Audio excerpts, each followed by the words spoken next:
Good morning बच्चों। आज हम लोग 7वीं कक्षा के भूगोल का पाठ 1 ऋतु निर्मिति इस विभाग की शुरुआत करेंगे।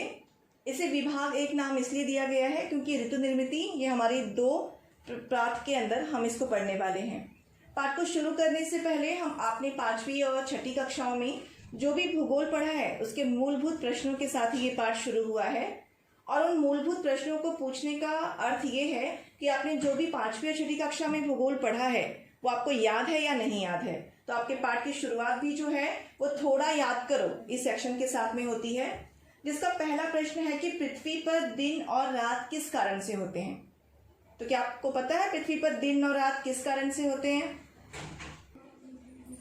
पृथ्वी पर दिन और रात इसका कारण क्या होता है? अगर आप इसका उत्तर, आप में से बहुत सारे बच्चे जानते होंगे, तो आप जानते हो कि हमारी पृथ्वी की 2 प्रकार की गतियां होती हैं। आपने पहले भी पढ़ा है कि पृथ्वी की परिक्रमण गति और पृथ्वी की परिभ्रमण गति। तो परिक्रमण किसे कहते हैं? परिक्रमण का अर्थ होता है रिवोल्यूशन। रिवोल्यूशन अर्थात जब पृथ्वी स्वयं के चारों ओर गोल गोल चक्कर लगाती है तो उसे हम पृथ्वी की परिक्रमण गति कहते हैं। इस परिक्रमण गति को हम दैनिक गति भी कहते हैं क्योंकि पृथ्वी को अपना एक चक्कर पूरा करने में 24 घंटे का समय लगता है और सामान्यतः 24 घंटे अर्थात एक दिन। तो हम इस परिक्रमण गति को क्या कहेंगे? दैनिक गति भी कह सकते हैं। उसी प्रकार पृथ्वी अपने चारों ओर गोल गोल घूमती हुई, जिस प्रकार आपने कभी देखो, आप खेलते वक्त लट्टू खेलते हो तो लट्टू किस प्रकार अपनी एक ही धुरी पर गोल गोल घूमता रहता है, तो उसी प्रकार हमारी ये पृथ्वी भी अपने ही अक्ष पर गोल गोल घूमती रहती है। और पृथ्वी के इसी गोल गोल घूमने के कारण दिन और रात की संकल्पना होती है। बच्चों, केवल अपने ही अक्ष पर वो गोल गोल नहीं घूमती है, बल्कि अपने अक्ष पर गोल गोल घूमती हुई वो सूर्य के चारों ओर भी परिक्रमा करती है, जिसे हम परिभ्रमण या रोटेशन कहते हैं। इस परिभ्रमण को यानी उसे सूर्य का एक चक्कर पूरा करने में 1 वर्ष का समय लगता है, यानी 365 दिन। इसीलिए हम पृथ्वी की इस गति को वार्षिक गति भी कहते हैं। और जो आप ऋतुएं, मौसम देखते हो, कभी आप देखते हो कि बारिश का मौसम है, गर्मी का मौसम है, अलग अलग जो ऋतुओं में परिवर्तन आता है वो पृथ्वी की इसी वार्षिक गति के कारण आता है। तो इस प्रकार आपने क्या देखा? इन दोनों प्रश्नों के उत्तर के साथ में आप सभी को याद आ गया होगा कि किस प्रकार पृथ्वी की दैनिक गति और पृथ्वी की वार्षिक गति होती है। तो पृथ्वी की दैनिक गति के कारण पृथ्वी पर दिन और रात होते हैं और पृथ्वी की वार्षिक गति के कारण पृथ्वी पर ऋतुओं का निर्माण होता है। तो इस प्रकार आपको अच्छी तरह ये चीज क्लियर हो गई है कि परिभ्रमण और परिक्रमण, इन दोनों संकल्पनाओं में क्या फर्क है। परिभ्रमण अर्थात पृथ्वी अपने खुद के अक्ष पर चारों ओर चक्कर लगाती है, वो पश्चिम से पूर्व की ओर घूमती है, उसे 24 घंटे का समय लगता है और उसके कारण दिन और रात होते हैं, इसे हम दैनिक गति भी कहते हैं।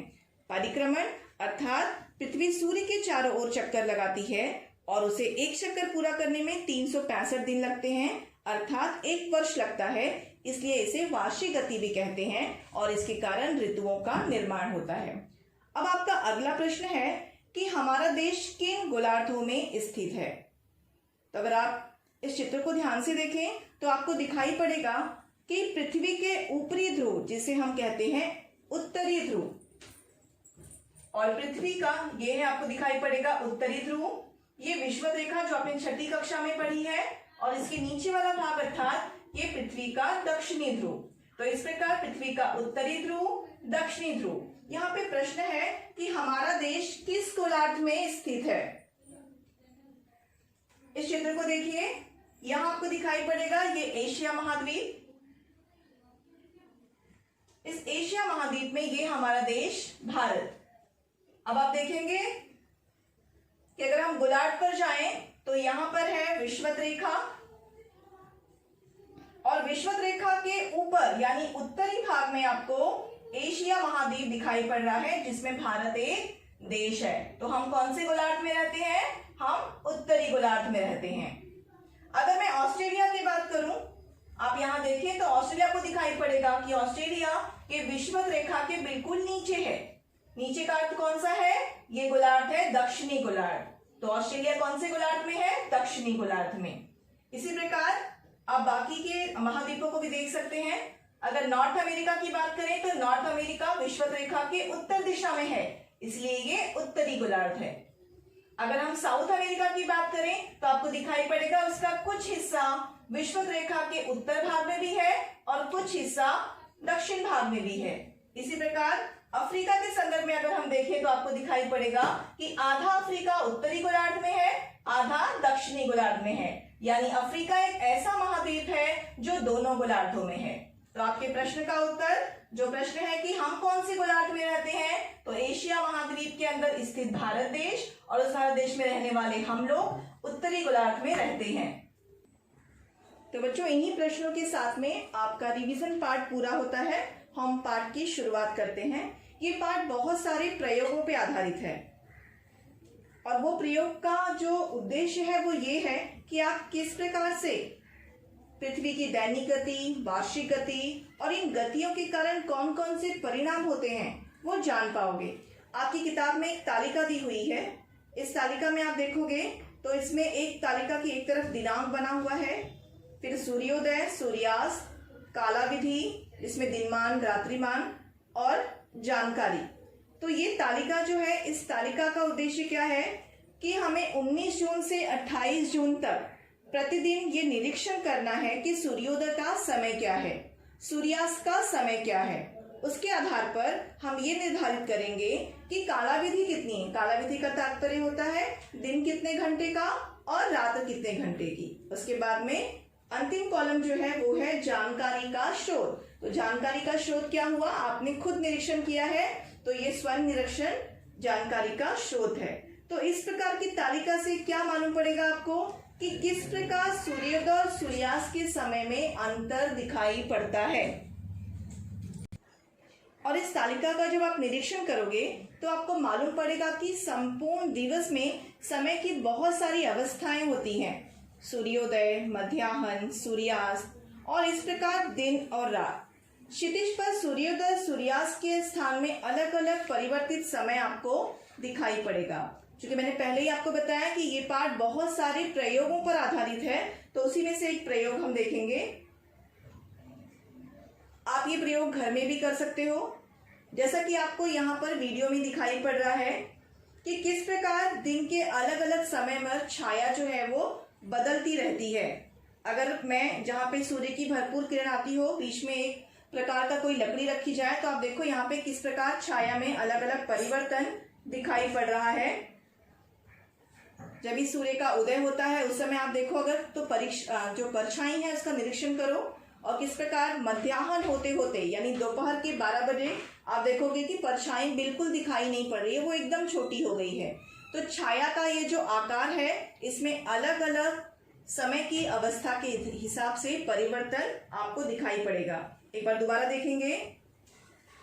सूर्योदय के साथ ही ये परछाई आपको दिखाई पड़ रही है, बहुत लंबी है, और जैसे जैसे सूर्य आकाश में ऊपर तक जाएगा मध्याह्न तक इसकी परछाई में अलग अलग अंतर आता जाएगा। दोपहर के 12 बजे सूर्य बिल्कुल हमारे सिर कर ऊपर है, तो उस समय देखो आपको परछाई बिल्कुल छोटी दिखाई पड़ रही है। तो इसका तात्पर्य क्या है? इसका तात्पर्य है कि छाया के स्थान में आपको बहुत सारे अंतर दिखाई पड़े, यानी सूर्य की विभिन्न अवस्थाओं का हमारी जो छाया है, परछाई है, उस पर भी फर्क रहता है। यहाँ देखो बाजू में आपको एक पेड़ दिखाई पड़ रहा है, उसकी भी छाया आपको दिखाई पड़ रही है। अगर आप नॉर्मल किसी लकड़ी को ना रखो और नॉर्मल आप निरीक्षण करो तो भी आपको दिखाई पड़ेगा कि आपका खुद का शरीर जो है, अगर उसकी भी आप परछाई का निरीक्षण करो या किसी भी बाहर पेड़ वगैरह है उसका निरीक्षण करो तो भी आपको दिखाई पड़ेगा कि पूरे दिन के समय में अलग अलग आपको छाया दिखाई पड़ेगी। दोपहर के समय छाया एकदम छोटी दिखाई पड़ेगी आपको, और शाम के समय ये छाया जो है वो आपको एकदम बड़ी दिखाई पड़ेगी।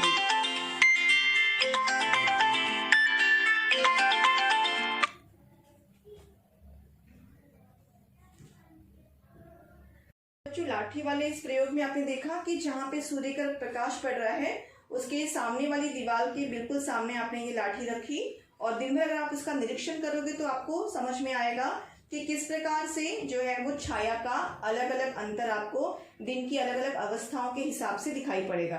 बच्चों की बारिश का समय है, आप घर के बाहर लाठी या इस प्रकार सूर्य प्रकाश होता है नहीं होता है, ऐसी बहुत सारी संभावनाएं हैं। तो एक ऐसा प्रयोग है जो आप घर में भी करके देख सकते हो। इस प्रयोग में आपको क्या करना है, जैसे आपको यहाँ दिखाई पड़ रहा है, एक मेज पर आपको मोमबत्ती या पेंसिल कोई भी चीज लेनी है।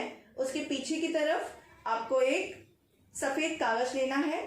यहाँ पे आपको दिखाई पड़ रहा है कि बल्ब लगाया हुआ है, तो आप बल्ब की जगह कोई भी मोमबत्ती ले लो और उसके बाद में मेज के सामने वाली दिशा में आप एक टॉर्च रखो। जो टॉर्च मतलब यहाँ पे जो आपने बल्ब है, बल्ब की जगह टॉर्च का भी उपयोग कर सकते हो।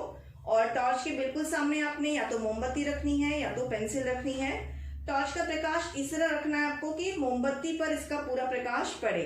फिर आप देखोगे कि जो मोमबत्ती की छाया है या जो पेंसिल की छाया है वो उसके पीछे वाली जो सतह है, चाहे वहां पे आपने पेपर चिपकाया हो या कोई भी आकार का जो है चौकोन आकार की चीज रखी हुई हो, तो वहां पर आपको ये छाया दिखाई पड़ेगी।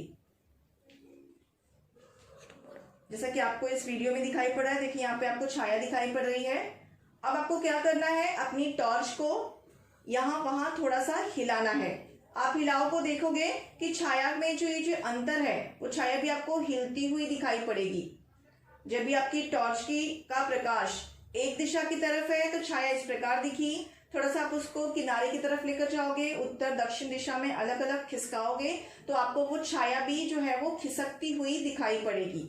अब इस प्रयोग का तात्पर्य क्या था, इस प्रयोग के आधार पे हमने ये देखा कि सूरज का जो उदय होने और अस्त होने का समय है वो कैसा होता है, वो भी परिवर्तित होता है। अगर आप ध्यान से कभी निरीक्षण करो तो आप देखोगे कि सूर्य जो है वो जब उदित होता है तो वर्ष के 6 महीने उत्तर की तरफ और वर्ष के 6 महीने वो दक्षिण की तरफ सरकता हुआ सा दिखाई देता है। अब छठी कक्षा में उत्तरायण दक्षिणायन ये संकल्पना पड़ी है। उत्तरायण का अर्थ होता है सूर्य का उत्तर की ओर सरकना। तो इस संकल्पना को स्पष्ट करने वाला ये छोटा सा प्रयोग है जो आप घर में भी कर सकते हो। और जब आप यहाँ पे जो आपका टॉर्च है वो सूर्य का प्रतीक है और सामने रखी हुई जो पेंसिल या मोमबत्ती कोई भी है वो क्या प्रतीक है कि किस प्रकार सूर्य का अगर मूवमेंट होता है, यानी सूर्य यानी आपकी टॉर्च अगर उत्तर या दक्षिण की तरफ सरकती है तो किस प्रकार से उसकी जो पड़ने वाली छाया है वो भी सरकती हुई आपको दिखाई पड़ती है, जिसे हम उत्तरायण या दक्षिणायन कहते हैं। आपने जो तालिका में 17 जून से लेके 22 या 28 जून तक 8 दिनों तक सूर्य का निरीक्षण किया है, वो निरीक्षण भी इसी उद्देश्य की पूर्ति करता है कि सूर्य के जो उदित होने का समय है और उसकी उदित होने का जो स्थान है उसमें आपको परिवर्तन दिखाई पड़ेगा। कभी उत्तर की ओर वो अलग अलग स्थानों पर सरकता हुआ दिखाई पड़ेगा। और जो तालिका वाला प्रयोग है एक्चुअली वो 1 वर्ष के लिए है कि वो वर्ष भर अगर हम प्रयोग करें तो हमें एक्चुअल दिखाई पड़ेगा कि 6 महीने सूर्य उत्तर की ओर और 6 महीने दक्षिण की ओर सरकता हुआ दिखाई पड़ता है। लेकिन वर्ष भर तो हम ये प्रयोग नहीं कर सकते हैं। तो ये छोटा सा प्रयोग घर में करके भी हम समझ सकते हैं कि किस प्रकार सूर्य जो है वो जब सरकता है। और आप जानते हो कि हमारी पृथ्वी जो है वो रोटेट है, यानी पृथ्वी जो है वो सूर्य की परिक्रमा कर रही है, यानी सूर्य की परिक्रमा करते हुए उसका स्थान सूरज से कभी नजदीक कभी दूर, कभी उत्तर कभी दक्षिण होता है। तो ऐसे में हमें सूर्य जो दिखाई पड़ता है वो भी अलग अलग स्थिति के आधार पर और अलग अलग दिशा में दिखाई पड़ता है। तो ये पृथ्वी की गति और पृथ्वी का परिभ्रमण और परिक्रमण उसको समझने का एक आसान सा प्रयोग है। तो ये पहला पार्ट जो है ऋतु निर्मिति विभाग 1, इस पार्ट में आपको ये छोटे छोटे प्रयोग और तालिका के आधार पे ये समझाने का प्रयास किया गया है कि किस प्रकार से पृथ्वी की परिक्रमण और परिभ्रमण गतियां होती हैं, इन गतियों का किस प्रकार दिनमान और आने वाली ऋतुओं पर, ऋतुओं के बदलाव पर प्रभाव पड़ता है।